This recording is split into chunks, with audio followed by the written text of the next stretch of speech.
Hi everyone. Today our group is going to be telling you about the experiment we're conducting. We are looking at the response of American crow and humans to various warning calls.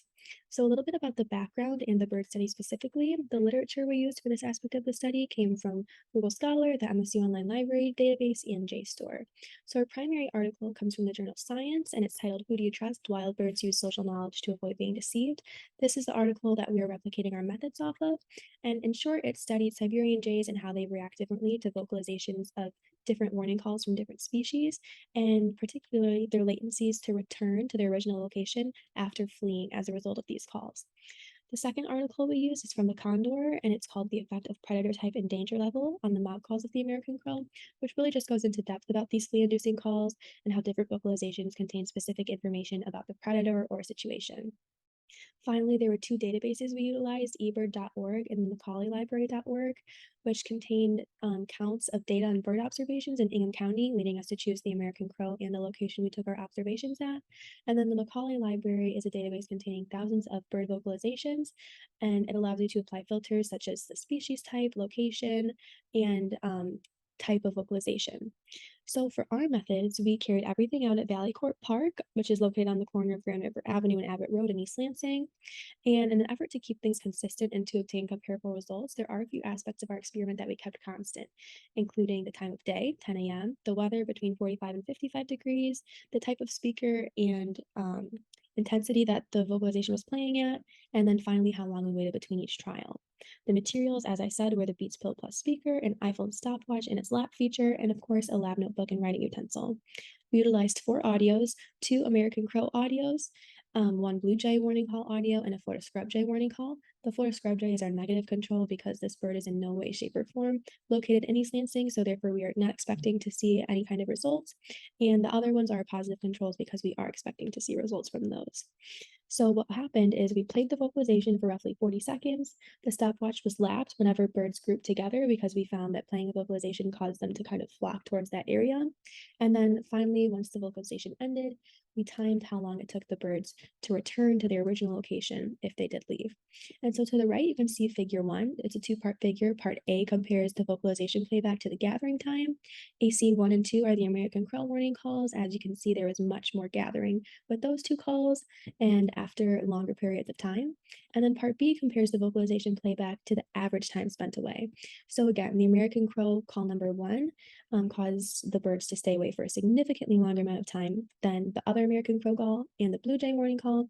As you can see, there is no data for the Florida Scrub Jay because the American Crows never left their original location when that warning call was played, which is exactly what we expected because it is negative control. While conducting the bird experiment, we took note of the behaviors of the American crow. Among the 4 days that we played four different calls, we observed how the birds reacted to each call. Things we observed were the type of behaviors, including whether they looked around or if they flicked up their tail, if they called to another bird, if they began to turn their head, or if they moved along the telephone line where we initially found them. We came to realize that the calls may mean slightly different things, and this was demonstrated by the varying behaviors to most of the calls.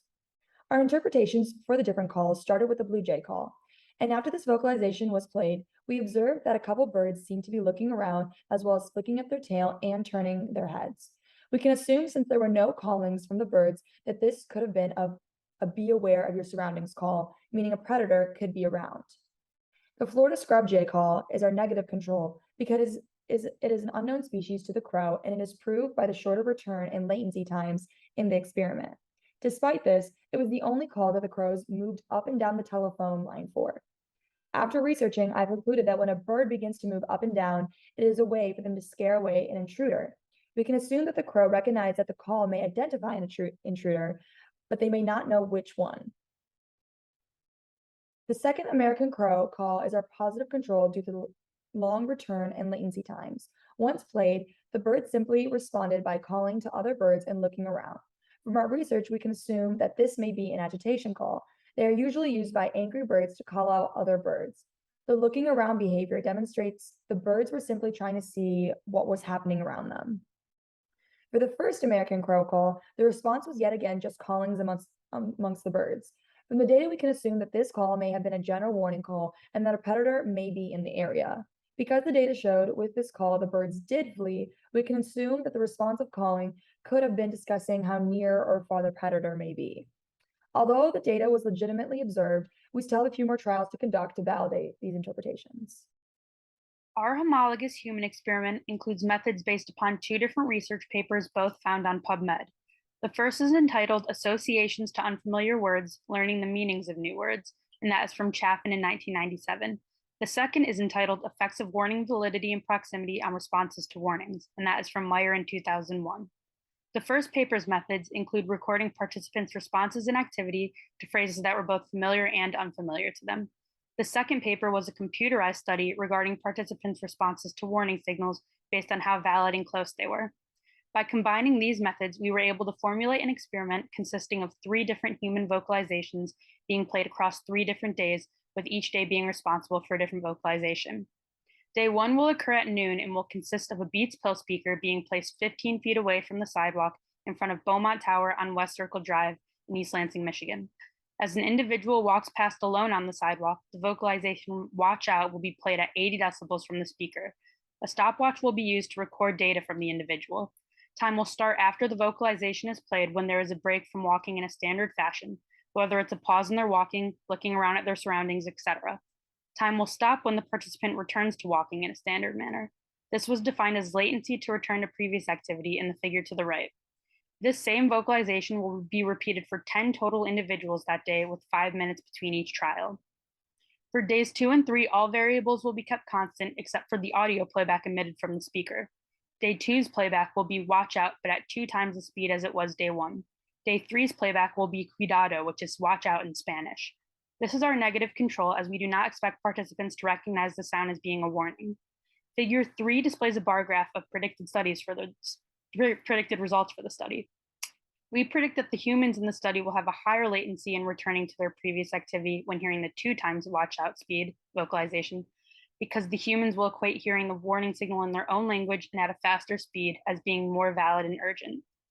So I'm going to be talking about gene and PCR testing. So the literature we used was from MSU Online Library Database, and it basically described how the FOXP2 gene was used in vocal learning for birds and humans. And so we decided to study the FOXP2 gene because this gene is located in both birds and humans, and it's the only gene that specifically deals with speech and language development. So this means that it's especially important when communicating and committing danger and warning calls to memory. So specific calls of the species are stored in long-term memory without prior exposure to the calls, and this is beneficial because the exact calls of danger are committed to memory instead of mimicked calls from other birds or humans. So the FOXP2 gene is located on chromosome 7, position 31, which you can see in figure 4. Mutations of this gene can be detrimental to speech and language abilities, and it can cause numerous disorders such as apraxia. And for the American crow, it can just overall cause deficits in committing warning signals to memory as well as reproducing these signals. So PCR testing is used, and it's called polymerase chain reaction, and it's a process to make thousands of copies of small parts of DNA. So using the original strand of DNA, polymerase is used to synthesize a new strand of DNA, and so it's necessary to create new copies of the strands. And in this process, nucleotides are added one by one to form a growing strand of DNA. And so to ensure that the replicated strands are exact copies of the template, primers are used, which you can see in figure 5. And former and reverse primer sequences are needed because former primers or forward primers, they are responsible for attaching the starting 3 nucleotides while the reverse primer attaches the end 3 nucleotides.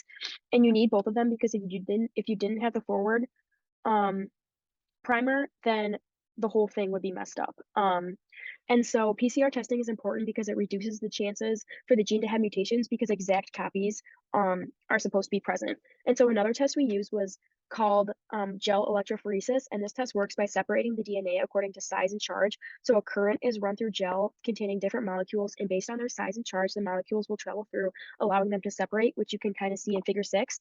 And so at one end, there are wells, which are pocket-like indentations. And so to start, each DNA sample is placed into one well, and DNA has a negative charge, so they start moving towards the positive charge. And as the gel runs, shorter pieces of DNA will travel faster because they're less heavy. And once the fragments have been separated, the size can be examined under UV light. And a DNA ladder is also used to kind of give a basis or average to determine the size of the DNA fragments. And you can see this in figure 7. And on the left, it kind of shows the DNA ladder. And we expect that the gene will act as the exact same in both birds and humans because we saw this when they committed or when they spoke, because we knew that they committed these calls to long-term memory. And you can see that in well 1 and 2, they have the same amount of base pairs. And so overall, we found that the birds and humans use this gene and they use it to communicate the same way.